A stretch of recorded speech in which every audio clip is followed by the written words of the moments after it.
Daniel Guggenheim, bonjour, Boker Tov. Bonjour. Alors, comme chaque mercredi, ensemble, nous allons essayer de nous pencher sur quelques sujets que vous avez choisis vous-même, des sujets qui ont, on va dire, une connotation économique, mais on va dire, dans le cas précis, on peut même les relier avec la campagne électorale. Et le premier sujet que je voudrais que nous abordions ce matin, c'est justement les partis politiques qui auraient reçu une forme d'avertissement de la part de la Commission électorale centrale, je suppose, ou peut-être pas, mais concernant les fichiers dont ils pourraient disposer afin qu'ils n'utilisent pas ces fameux fichiers à des fins électorales, n'est-ce pas ? Je vais vous expliquer.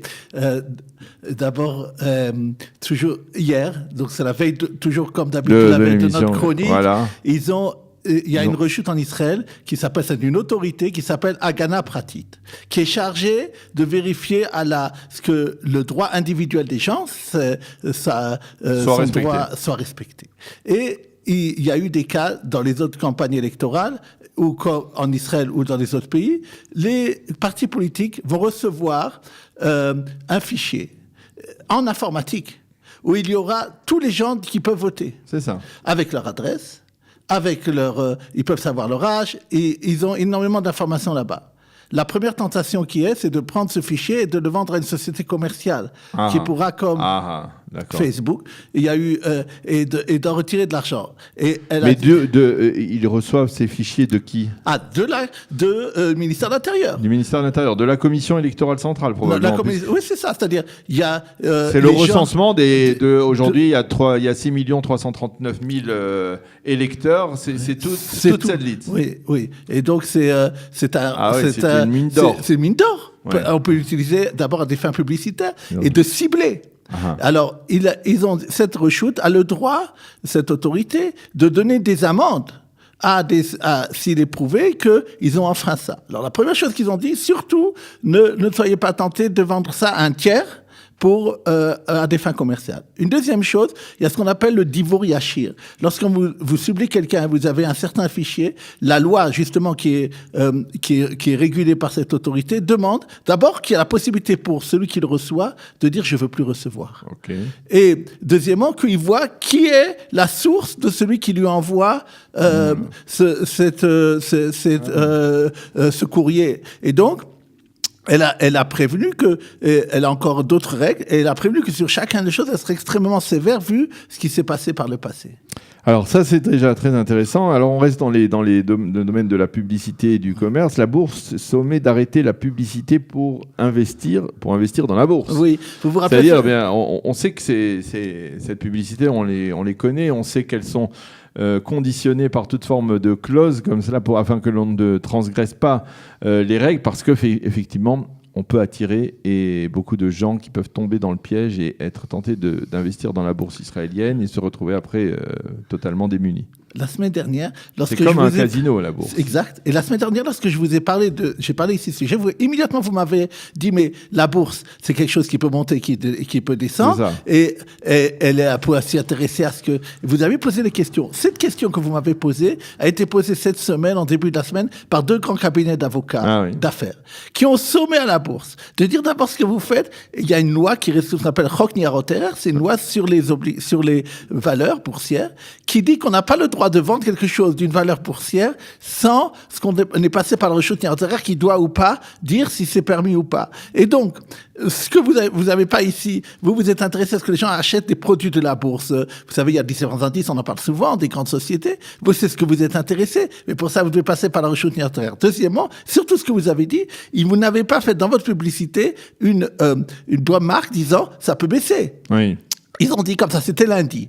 Ils ont dit, vous avez 3 jours pour enlever cette publicité, sinon on vous attaque au tribunal pour demander des réparations et des choses comme ça. Alors, j'ai regardé jusqu'à aujourd'hui, je vois pas aujourd'hui ce qui s'est passé. Je ne sais pas si, comme je regarde pas la comique Adi Ashkenazi, celle qui était chargée, j'ai pas regardé, j'ai pas vu les médias ces derniers jours s'ils ont arrêté ou pas, mais c'est très intéressant de savoir qu'est-ce qui va se passer et qu'effectivement, c'est une suite de ce qu'on a parlé la semaine dernière. C'est très intéressant.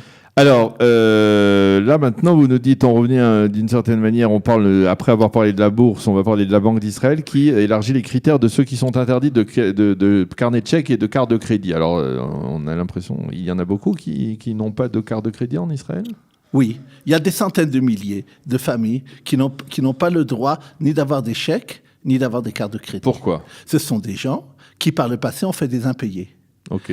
Alors, jusqu'à maintenant, la loi disait, la Banque d'Israël a donné aux banques des instructions disant jusqu'à 10 impayés par an, on ne bloque pas.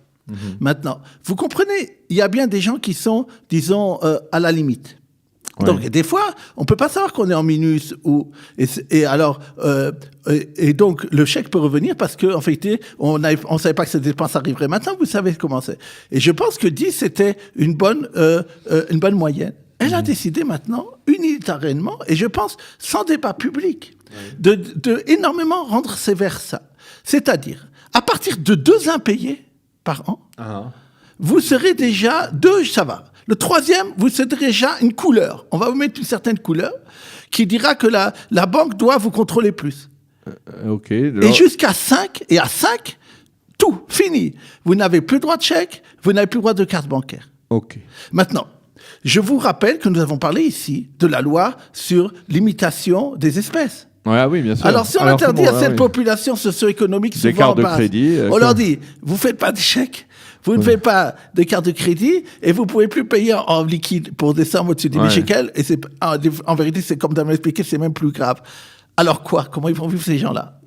Alors, il y a un avocat qui s'occupe de ces problèmes, ce qu'on appelle l'Israël Hadal Perion, c'est-à-dire des gens qui font faillite, et qui a parlé à ce sujet, et ça a été dans les sites internet spécialistes, en disant, moi j'ai un problème, on va stigmatiser encore plus une grande partie socio-économique de la population, sans tenir compte des problèmes qu'il peut y avoir, parce que c'est vraiment très très sévère de passer, de passer concrètement alors? Pour l'instant, c'est ce que je suppose. C'est la Banque d'Israël qui a envoyé cet ordre. Je suppose que s'il y a un débat public, notamment par nos Kalita ou dans les sites internet, qu'il va y avoir une fronde, des fois on arrive à empêcher quelque chose. C'est pour ça que j'en parle, ou que les gens en parlent avant que ça arrive, parce que c'est effectivement, il y a un droit des gens à être protégés. Bien sûr, il y a des gens, que ça soit on vous vend quelque chose et après ça revient, c'est un problématique. Mais il y a une certaine balance à avoir que, à mon avis, la Banque d'Israël ici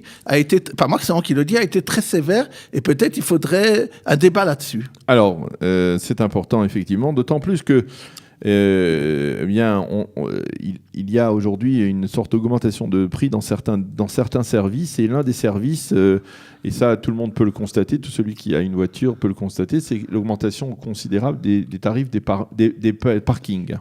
Alors, en particulier dans les grandes villes, c'est exorbitant, hein, c'est jamais moins de 20 shekels l'heure. Alors, est-ce que le gouvernement, l'État d'Israël a la possibilité de moduler en fait cette augmentation, ou c'est totalement privé ?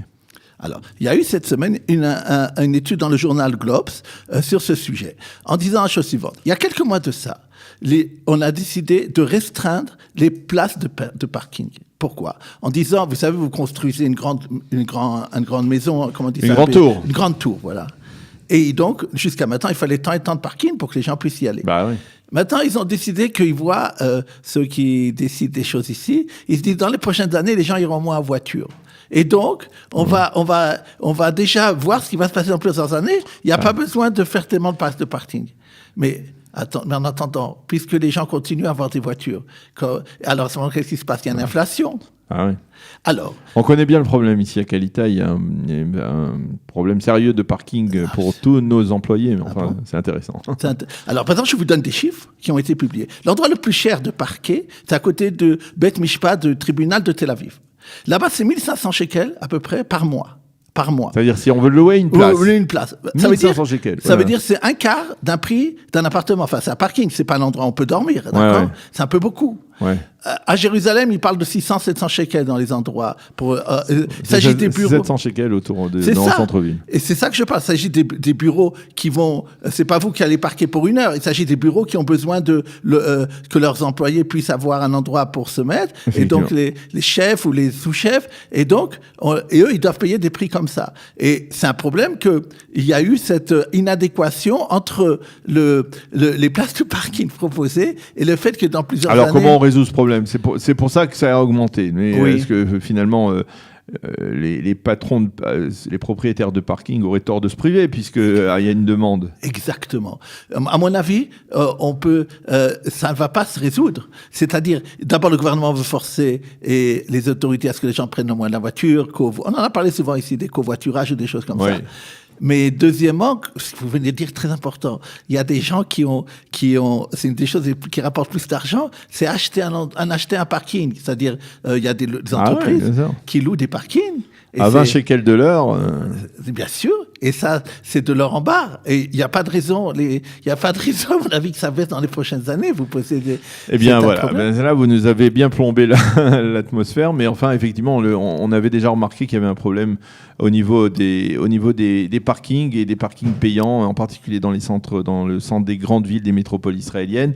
Merci beaucoup. Il y a un dernier sujet qui est très important, qui a été publié aussi cette semaine par la Reshut Shuk Hahon, qui est sur les assurances. Ah oui, oui. Elle note une fois par an, là c'est venu 1 an et demi après, on espère que ça ira plus vite la prochaine fois, les compagnies d'assurance, ceux qui donnent le meilleur service ou le mauvais. Combien il faut attendre au téléphone? Est-ce que les gens sont prêts à dire aux autres, tiens, elle est bien? Alors, je vais vous dire, c'est très important pour nos auditeurs. Des fois, vous voyez dans les journaux, Altshuler Shacham. Elle a réussi encore 1,5% sur la retraite. Mais elle a été très stigmatisée dans ce rapport. Elle a dit, c'est le pire dans le service qu'elle donne. Les gens accordent des heures au téléphone. Alors, elle-même, elle s'est défendue, elle a dit, ce rapport date de fin 2017, nous avions eu beaucoup depuis, et on s'est amélioré depuis. Et la meilleure, il dit, c'est à Phoenix, qui est après Menorah. Voilà. Très bien.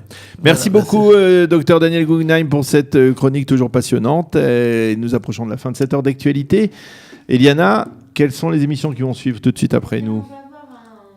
Là, je vous entends pas, mais c'est pas grave. Vous m'entendez? Voilà, super. On va avoir un dossier Kalita sur Integralia. On continuera avec Mas Rechisha dans Israël, comment ça marche. Et puis on finira avec une alias story. Ce sera Michel Dubonski qui nous parlera de tout ça. Et puis on retrouvera Olivier Kornilik pour un On vous donne la parole ce matin sur Studio Kalita. Merci beaucoup, c'est la fin de cette heure d'actualité sur Studio Kalita. On vous souhaite de passer une agréable journée, même si elle est un petit peu pluvieuse et froide, mais en tout cas, ça fait du bien, comme on l'a vu tout à l'heure avec le lac de Tibériade qui ne cesse d'augmenter, dont le niveau ne cesse d'augmenter. On vous souhaite de passer une agréable journée. On se retrouve demain matin à 8h. Bonne journée, shalom, shalom.